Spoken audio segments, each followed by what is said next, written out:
I feel so honored and privileged to witness this historic moment. Please join me in welcoming Gurudev Sri Sri Ravi Shankar to our great state of Delaware.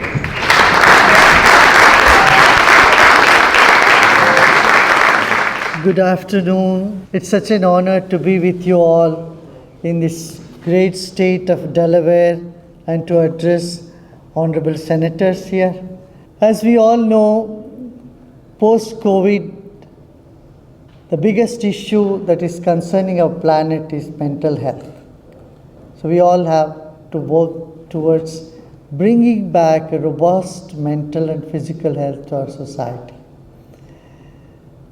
I always believe that a strong mind can carry along a weak body, but not the other way around. A weak mind cannot carry along a strong body either. So, 2 years of pandemic, on top of it, the war, the inflation, everything has brought such a negativity in society, and we need to combat that to see a very healthy and happy society.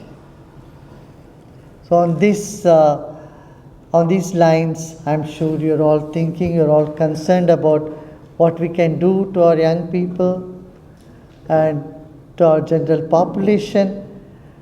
And it's such a pleasure for me to be here and see if at all I can contribute anything for the society to see it as a happy society. I'm sure a state which is such good infrastructure and facilities, very good per capita income for your population, can very quickly become one of the happiest states in America. So if we have to work together, all of us, the NGOs, government agencies, corporate sector, if we all put our attention and see that happiness prevails in our population, we can definitely achieve. It's not undoable. Now, what I see among the younger generation is either they get so depressed when things don't go the way they want it, or they become very aggressive. Both aggression and depression, both these extreme tendencies are not congenial for progress or prosperity of any society. Now, what do we do? Here we have certain things, certain exercises, certain techniques of breathing, of meditation, which has helped millions around the world to combat the stress, to uplift the human spirit, and to bring the loving kindness that we all have. Every single human being has so much of kindness in them, it just needs a little unveiling. And that unveiling can happen when we tell them or teach them how they can handle their own emotions better. Not just get upset at the drop of the hat. Small things can trigger our emotions, and neither at home nor in school we are taught how to handle our mind, our emotions. And here we have this foundation volunteers who can help out all those who are in need of it. Mental health is such a taboo. There is so much prejudice against it, so people are not willing to even accept that they need some help. In these cases, we don't even talk about mental health, but we say wellness. We are working in prisons. You might have seen people who are incarcerated or in the correctional homes. They too need help. Because I see a good person hiding behind those people who are there, and they also need help. So we have done a lot of scientific studies on this.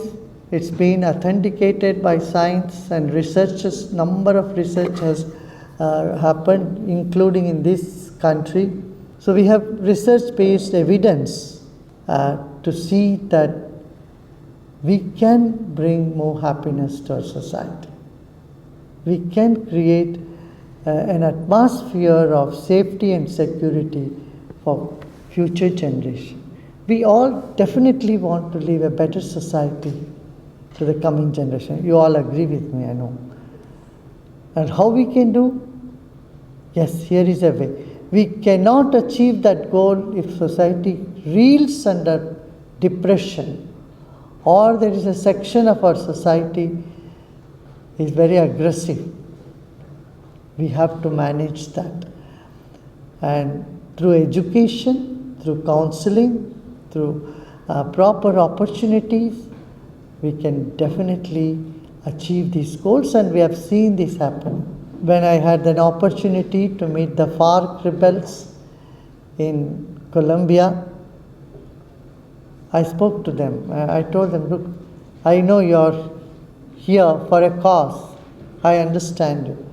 But the path you have chosen for social justice is wrong, of violence, is something that cannot be accepted. So if you adhere to cause of non-violence, we are all on the same page. Everyone wants social justice. Who doesn't want it? So those few interaction with them made them, they changed their mind, and they came with me to the press conference, and they agreed for the peace process. And then, rest is history. So I see the similar attitudes in people all over the world. If you reach out to them, talk to them, there is a great possibility of transformation. We have done some workshops as Cities for Peace in America. In Los Angeles, we have done in the Pomona County, in Atlanta, in Washington, D.C., several places where we could talk to the inner city gang members and bring them with the police force, make them sit across the table and come with a sense of belongingness and get rid of that animosity and towards administration. These sort of exercises, I think, could benefit in bringing people. We have seen this happening. And lastly, I would like to say, it pains me a lot to see that so many of our troops who have returned back from Afghan and Iraq war are in depression and they are committing suicide. Even in here, Pennsylvania, there are many veterans who have undergone a program called this Welcome Home Troops, give them a robust mental health by treating them on PTSD problems with breathing exercise. They have found great transformation, and state of Pennsylvania had, and also state of Delaware had many veterans who have undergone this course, and you must hear from them their own experience, how happy they are and how much transformation they have undergone. So in schools and colleges, we can do something to reduce the stress, and with veterans, we can do so much so that this tendency to take their life off stops right away. We can't afford to have these things happen. The other day when I was in Washington, D.C., in a conference, and I was told that about 400 doctors are committing suicide this year. And about 6,600 young students have taken their life. So this is not a good sign for any of our society. We have to address this. And I see simple technique of attending to the breath makes the difference.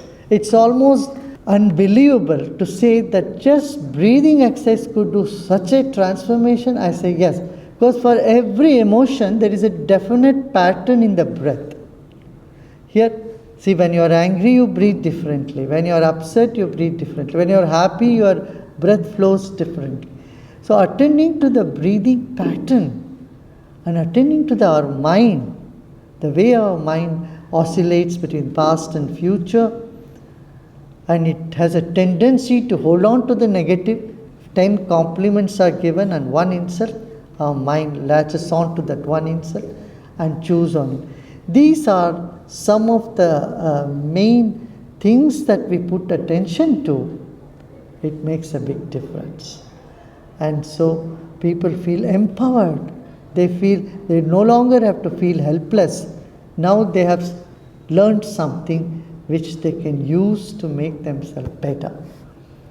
And I am with you all. You all are so fortunate that in a small state like this, there is so much beauty around here and such good people. Our Delaware state, I have interacted with many, and it's a multicultural state, a state which welcomes people of all faiths and of all nationalities. Such a peaceful state, and we will make it even more happier state.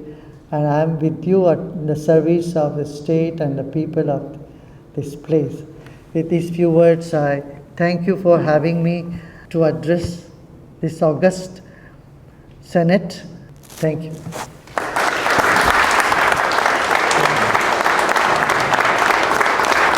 Thank you very much. It is truly an honor to be here with you today, a true person of peace. And I was fascinated in just a few minutes we were able to speak back in the Majority Caucus room. And we do have a tribute for you. I just want to make a couple of statements. And unlike you, I'm a little nervous, so I have to go from notes. You hit numbers of people that were incredible. And I just really admire why you're here and the fact that you're taking the time to be here with us. So the Senate is proud to honor Gurudev for his lifetime of service and welcomes him to the Delaware and to Legislative Hall. This chamber has hosted some very important leaders over the years, and we are honored to be able to add to that list today.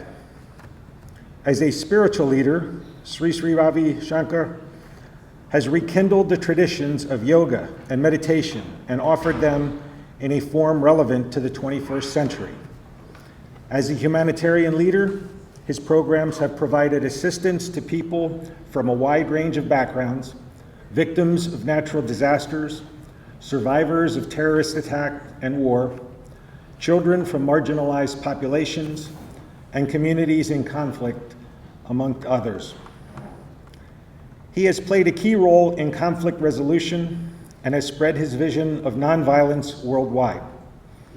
He has received particular credit for his work in conflict resolution and for bringing opposing parties to the negotiating table in Iraq, the Ivory Coast, Kashmir, and Bihar. Through his initiatives and public addresses, Sri Sri Ravi Shankar has consistently emphasized the need for reinforcing human values and recognizing our common humanity as our highest identity. Fostering interfaith harmony and calling for multicultural education as the remedy for fanaticism are important parts of his efforts to achieve sustainable peace on our planet, the only planet we have. We are proud to welcome this remarkable man who has done so much to help others during his eventful life to the Delaware State Senate. May his message of hope and harmony for humankind resonate among the people of our state as it has for so many others. The Senate directs this tribute to be presented together with sincere thanks and best wishes to Sri Sri Ravi Shankar on this 10th day of May, 2022. Thank you.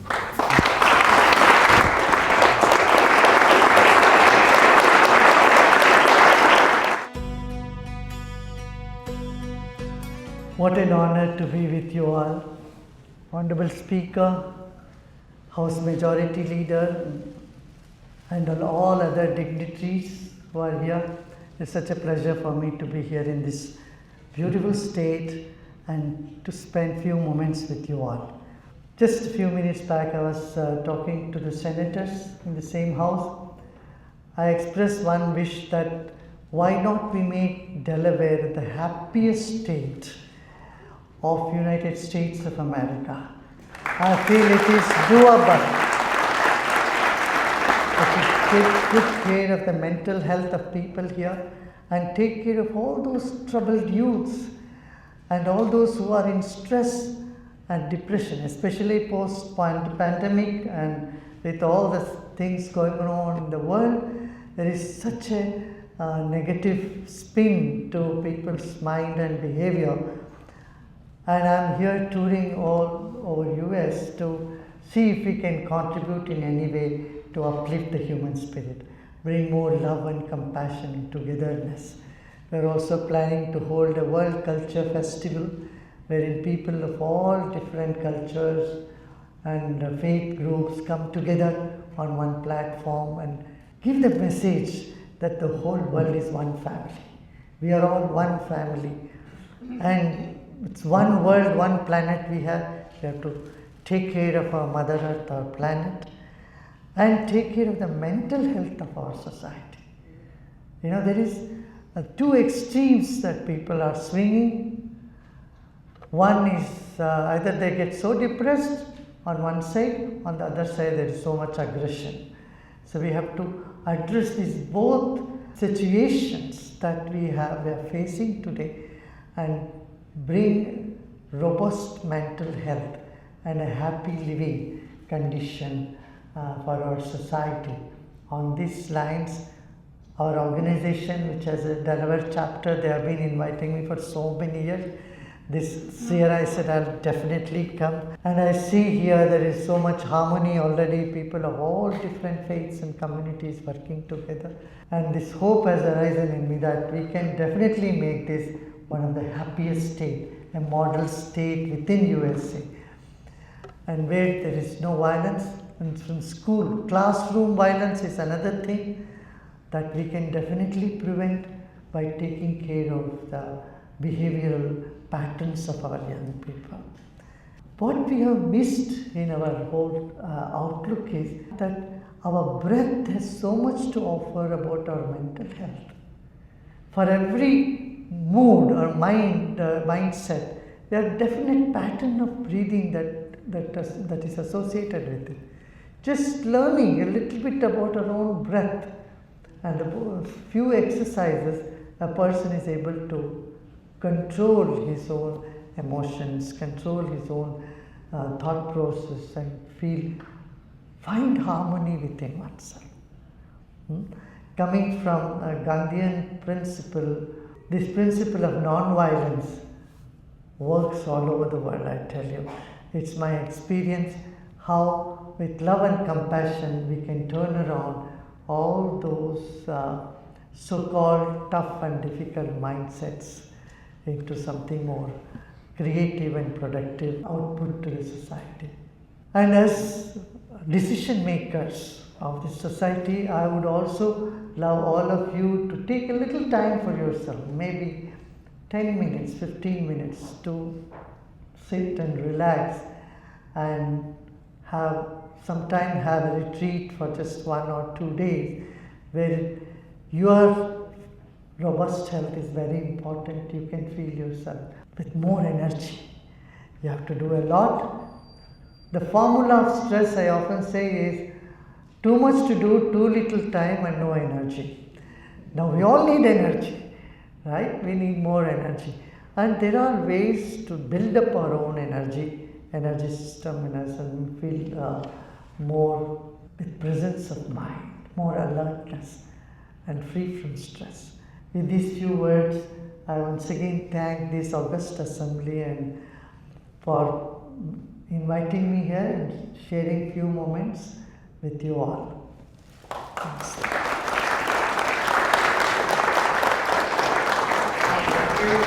On behalf of the House of Representatives, I want to express our sincerest gratitude for your visit here today. In our Chamber's history, we have hosted prominent leaders, dignitaries, and special guests from across the globe. And we are deeply fortunate today to add your name among them. Your life's work, the pursuit of harmony and healing, is all needed now as ever. We have watched from afar as you open the hearts in places of great pain and strife, undoubtedly making an indelible impact on those you've met. I have particularly focused on mental health policies and services right here in Delaware. It's easier to call attention to those needs when we have somebody like you champion those needs. You inspire us legislators as Delawareans, and most importantly, as fellow human beings, to take better care of one another and ourselves during increasingly difficult times. We will continue to watch you, spread your positivity and joy, and especially to those who need it most. Thank you for visiting us today, and thank you for joining us in the chamber. On behalf of all the representatives in the chamber, we commend you for your work and your effort, and we guide this tribute to you today on May 10th of 2022. Thank you so much for visiting us, and we truly appreciate your company. Thank you.